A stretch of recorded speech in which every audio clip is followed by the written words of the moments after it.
liberty of thought, liberty of conscience, liberty of religions, religious liberty.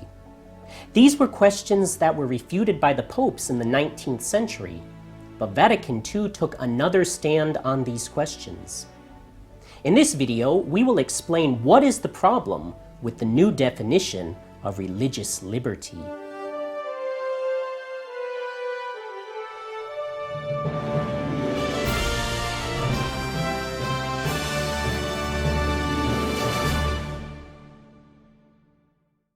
Both modernists and Catholics acknowledge that all men possess a natural dignity, constituted primarily by the free exercise of his reason and will.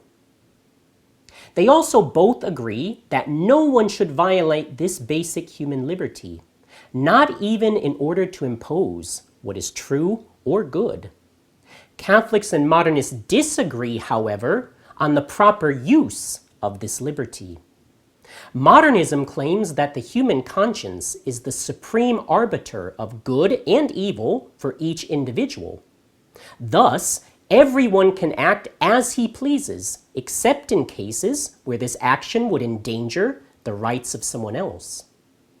Catholicism insists that this liberty is a great gift from God and can be exercised well or poorly. To choose what is objectively good and in accordance with God's will is a proper and fitting exercise of this liberty. It makes a man truly free. On the other hand, to choose what is objectively evil and contrary to God's will is an abuse. No one has the right to abuse this liberty, even if it does not seem to directly harm someone else, because such an abuse always opposes and offends God, the supreme good. This is why modernism teaches that men, according to their subjective beliefs and in accordance with their natural liberty, can choose whichever religion best pleases them, whereas Catholicism affirms that man has a duty to choose the religion revealed by God.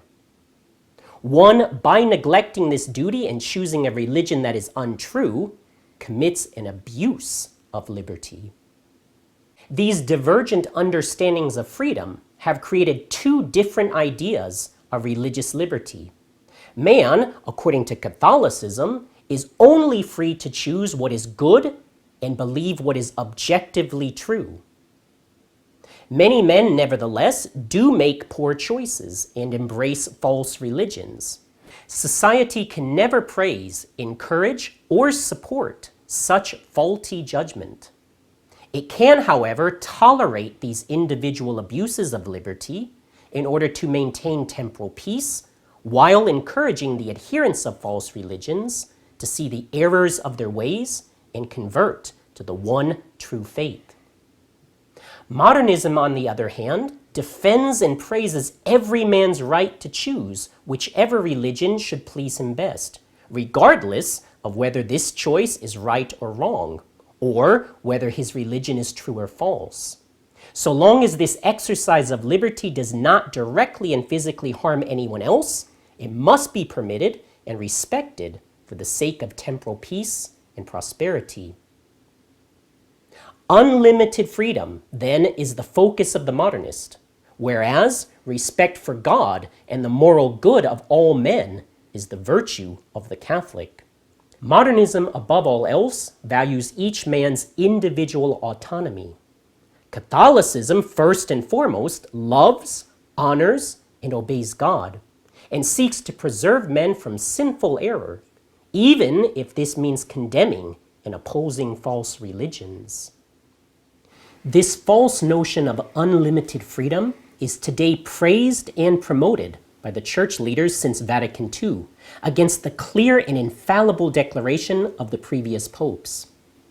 The syllabus of Pius IX, for example, states clearly that, quote, every man is not free to embrace and profess that religion which, guided by the light of reason, he shall consider true, unquote. For further understanding and insight on this question, we recommend reading Archbishop Lefebvre's book or listening to the audiobook, Open Letter to Confused Catholics.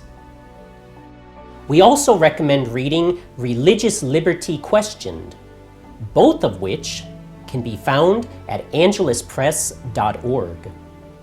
Another great source we recommend is to read the papal encyclicals on modern errors, as well as Against the Heresies by Archbishop Lefebvre, available at angeluspress.org. To learn more, go to sspx.org and subscribe to our email list.